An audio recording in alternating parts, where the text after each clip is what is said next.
Movie start होती है तो वेस्ट वर्जीनिया के एक टाउन फेयर लेक को दिखाया जाता है, जहाँ पर हेलोवीन के दिन लोग mountain man music festival celebrate कर रहे होते हैं। इस न्यूज को कवर कर रही थी एक न्यूज रिपोर्टर कैलिन, और इस फेस्टिवल में लोग क्रीपी और स्ट्रेंज हिलबिलीज बनकर घूम रहे होते हैं। न्यूज कवर कर लेने के बाद कैलिन ब्रेक लेकर जॉगिंग पर चली जाती है, और जॉगिंग करते करते उसे पता नहीं चलता कि वो जंगल में चली गई है, और तभी उसके सामने सॉटूथ आ जाता है। उसे देखकर वो हंसने लग जाती है, क्योंकि उस फेस्टिवल की वजह से हर कोई उसी गेटअप में फिर रहा था। लेकिन वो इस पर ज्यादा ध्यान नहीं देती, उसे इग्नोर करके आगे बढ़ जाती है। कुछ दूर जाने के बाद उसे वन आई मिलता है, और उसे भी वो ब्लैक कॉस्ट्यूम कहकर आगे बढ़ जाती है, और अब उसके सामने आ जाता है थ्री फिंगर। और जाहिर है थ्री फिंगर सबसे ज्यादा खतरनाक है, तो इस वजह से वो उसे आगे बढ़ना ही नहीं देता। कैलिन फिंगर उसे दिखाती है, वो उसे काट देता है। कैलिन किसी तरह अपनी जान बचाकर वहाँ से भागती है, और तभी उसके सामने एक आदमी आ जाता है जो कि उसकी हेल्प करता है, और वो आदमी कोई और नहीं बल्कि मेनार्ड था। वो उसकी हेल्प करने का ड्रामा क्रिएट करके खुद ही उसे मार देता, और यहाँ पर हमें पता चलता है कि वो तीनों भाई उसी के लिए काम कर रहे होते हैं, और वो तीनों भाई पिछले पार्ट में उस सैनिटोरियम से निकलकर फाइनली मेनार्ड को मिल ही गए, और अब वो उसी के साथ रहते हैं, उसी के लिए काम कर, क्योंकि वो भी इन जैसा ही है, एक सीरियल किलर है और मारने के बाद लोगों को खा जाता है। इसके बाद वो एज यूजुअल जो उनकी हैबिट है वो ही करते हैं, यानी वो कैलिन की बॉडी को अपने केबिन में ले जाकर काटना शुरू कर देते हैं। और वहीं पर मेनार्ड उन्हें डांटता है, उन पर गुस्से होता है, क्योंकि वो सबूतों को ठिकाने नहीं लगाते थे, और वो तीनों उससे डर कर रहते। इसके बाद हमें 5 कॉलेज फ्रेंड्स दिखाए जाते हैं, और वो भी उसी माउंटेन मैन म्यूजिक फेस्टिवल में जा रहे होते हैं, और रास्ते में जानबूझकर मेनार्ड उनकी कार के सामने आ जाता है, और उसको बचाने की वजह से उनकी गाड़ी क्रैश हो जाती है और एक ट्री में जाकर लग जाती है, और मेनार्ड उन्हें ऐसे शो करवाता है कि जैसे वो उनकी गाड़ी से टकरा गया हो। लेकिन उन फ्रेंड्स में बिली, जो कि कार ड्राइव कर रहा था, उसे पूरा यकीन था कि कार ने उसे टच भी नहीं किया, और जैसे ही बिली उसे चेक करने के लिए उसकी तरफ बढ़ता है, वो उस पर चाकू से अटैक कर देता है, जिस पर वो तीनों फ्रेंड्स मिलकर उसे पीटना शुरू कर देते हैं, और ये सब कुछ वो तीनों भाई भी देख रहे होते हैं। अभी ही लीगर्स ब्रदर उन पर अटैक करने ही वाले होते हैं कि पुलिस ऑफिसर्स, शेरिफ एंजिला और डिप्यूटी बिग्स वहाँ पर आ जाते हैं। एंजिला उन सबको अरेस्ट करके अपने साथ ले जाती है, और डेप्यूटी बिग्स को टो ट्रक आने तक वहीं रुकने का कहती है, और उन लोगों के जाते ही वो तीनों डेप्यूटी पर अटैक कर देते हैं और उसे जान से मार डालते हैं। और दूसरी तरफ बिली, जो सारा ब्लेम खुद पर रखकर अपने दोस्तों को आजाद करवा देता है। फिर वो सारे दोस्त एक होटल में रूम ले लेते हैं, और इन्वेस्टिगेशन के दौरान एंजेला को ये पता चलता है कि मेनार्ड एक वांटेड क्रिमिनल है, जिस पर वो हाईएस्ट अथॉरिटी को इन्फॉर्म कर देती है, जिस पर वो लोग सुबह वहाँ आकर उसे ले जाने का कहते हैं, जिस पर मेनार्ड उसे कहता है कि वो सुबह तक जिंदा बचेगी ही नहीं। टाउन के सब लोग उस फेस्टिवल में जा चुके थे, और पूरा टाउन खाली हो चुका था, क्योंकि वो फेस्टिवल टाउन के बाहर हो रहा था। वो तीनों भाई अपने ट्रक की मदद से फोन टावर को ही गिरा देते हैं, और ऐसा होते ही सबके मोबाइल के सिग्नल्स चले जाते हैं। इसके बाद वो लोग पावर प्लांट में जाते हैं, और वहाँ पर पावर कट करने की कोशिश करते हैं। सिक्योरिटी गार्ड उन्हें देख लेता है, और वो उसे ही बिजली की तारों में फंसाकर बुरी तरह मार डालते हैं, जिससे कि उनका मोटिव पूरा हो जाता है, यानी पावर भी कट जाती है। एंजेला बाकी पुलिस ऑफिसर से कांटेक्ट करने की कोशिश करती है, लेकिन सब फेस्टिवल में बिजी थे। बिली की फ्रेंड क्रूज उसे खाना देने के लिए निकलती है, लेकिन थ्री फिंगर बुरी तरह उसके पीछे पड़ जाता। वो अपनी जान बचाकर वहाँ से भागने की बहुत कोशिश करती है, लेकिन आखिर में थ्री फिंगर उसे पकड़ के मार डालता है। और दूसरी तरफ उन फ्रेंड्स में जूलियन जा रहा होता है, और वो भी निकल पड़ता है। रास्ते में थ्री फिंगर क्रूज को काट रहा होता है, लेकिन जूलियन की नजर उस पर नहीं पड़ती, और वो बिल्कुल सीधा निकल जाता है। जूलियन पुलिस स्टेशन पहुंच जाता है, और वहाँ पर बिली उससे क्रूज के बारे में ही पूछता है, जिस पर जूलियन बताता है कि वो तो उसके यहाँ पर आने से पहले ही निकल चुकी थी।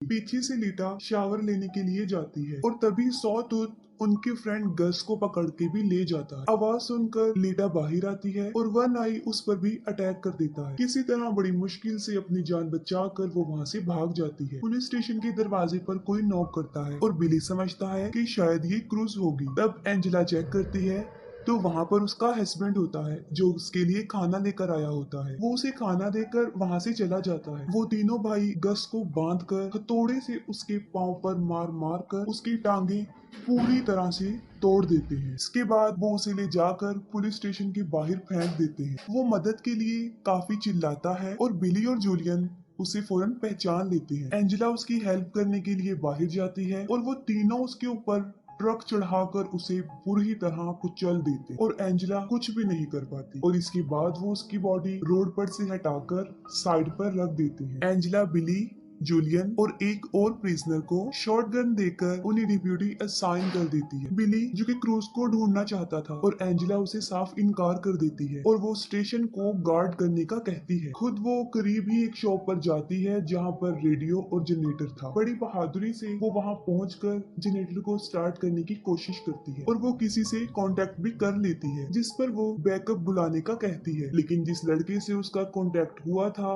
वो सोचता है कि शायद ये कोई हेलोवीन प्रैंक है और वो उसे इतना सीरियस नहीं लेता और इतनी ही देर में लीटा भी पुलिस स्टेशन पहुंच जाती है और दरवाजे को नॉक करती है। वो प्रिजनर बगैर कुछ सोचे समझे गोली चला देता है और गोली की आवाज सुनकर एंजेला चेक करने जाती है और यहाँ पर गुड लक ये होता है कि लीटा को कोई भी चोट नहीं पहुंचती और फिर बिली उससे क्रूज के बारे में पूछता है लेकिन वो भी क्रूज के बारे में कुछ नहीं जानती थी। और फिर बिली जूलियन के साथ क्रूज को ढूंढने जाता है और कुछ दूर चलने के बाद उन्हें क्रूज की बॉडी सड़क के बिल्कुल बीच में पड़ी हुई मिलती है। उसे मरा हुआ देखकर बिली अपने होश खो बैठता है और तभी वहाँ पर थ्री फिंगर भी आ जाता है। वो दोनों उसके पीछे भागने लग जाते हैं और उसके ट्रैप में फंस जाते हैं और पकड़े जाते हैं। और जब बिली को होश आता है तो वो देखता है कि वो फुटबॉल फील्ड में दबा हुआ है, उसका सिर्फ सर ही बाहर था और उसके पास ही जूलियन भी जमीन पर लेटा हुआ था और उसका पाँव जंजीरों से बांधा गया था। अभी वो दोनों वहाँ से भागने का सोच ही रहे होते हैं कि थ्री फिंगर सामने से स्नो ब्लोअर लेकर उनकी तरफ बढ़ रहा होता है। बिली ये देखकर फौरन समझ जाता है कि उसकी डेथ कैसे होने वाली है, लेकिन थ्री फिंगर उसे सामने से नहीं मारता बल्कि वो स्नो ब्लोअर को पीछे की तरफ से लाकर उसका सर काट देता है। बिली को मारने के बाद वो जूलियन की तरफ बढ़ता है। जूलियन जो कि बंधा हुआ था और वो भी भाग नहीं सकता था और देखते ही देखते थ्री फिंगर उसे भी मार देता है। काफी टाइम गुजर जाने के बाद भी जब बिली और जूलियन वापस नहीं आते तब एंजेला उस प्रिजनर मॉस को फेस्टिवल में जाकर मदद लाने के लिए कहती है। एंजेला उसे अपनी कार में बिठा देती है और वो वहाँ से चल पड़ता है। वो मेन रोड तक पहुँच जाता है लेकिन जल्दी जल्दी में और टेंशन की वजह से सामने लगी हुई बार वायर उसे नजर नहीं आती और उसकी कार क्रैश हो जाती है जिस पर तीनों भाई उसे पकड़कर पुलिस स्टेशन के पास ही एक शॉप में ले आते हैं और वहाँ पर वो उसे एक ड्रम में बंद करके नीचे से आग लगा देते हैं। एंजेला को मॉस के चीखने की आवाजें आती हैं और वो उसे बचाने जाती है लेकिन जैसे ही वो उस दुकान तक पहुंचती है वहाँ पर एक बहुत बड़ा ब्लास्ट हो जाता है। पीछे से मेनार्ड लीटा को लालच देता है। वो कहता है कि अगर वो उसे यहाँ से निकाल देगी तो वो उसे नहीं मारेगा, लेकिन बदकिस्मती से लीटा उसकी बातों में आ ही जाती है और वो मेनार्ड को वहाँ से निकालती है लेकिन उसका बदला वो ये देता है कि वो उसकी दोनों आंखें ही निकाल लेता है। वो उसकी आंखें ही फोड़ देता है और वो चिल्लाती हुई बाहर आती है और वहीं पर एंजेला उसे देख लेती है और उसकी तरफ भागती है और तभी मेनार्ड भी बाहर आ जाता है और उसे शूट करने ही वाला होता है। उससे पहले ही एंजेला उसकी शोल्डर पर शूट कर देती है। इसके बाद वो उन दोनों को पुलिस स्टेशन लेकर आती है और मेनार्ड को दोबारा से लॉक में बंद कर देती है और फिर एंजेला खुद मदद लेने के लिए बाहर जाती है और बाहर उसे उसके हस्बैंड की कार नजर आती है। कार के पास जाकर वो देखती है कि उसके हस्बैंड को अंदर ही किसी ने बांधा हुआ है लेकिन उसे ये समझ नहीं आ रही थी कि ये एक ट्रैप है। उसके हस्बैंड के सर के ऊपर एक तेज धार वाला चाकू लगा हुआ था जो सीधा कार के दरवाजे के साथ अटैच था। वो जल्दी से जाकर दरवाजा खोल देती है और वो चाकू उसके हस्बैंड को बीच में से चीर देता है और इतने में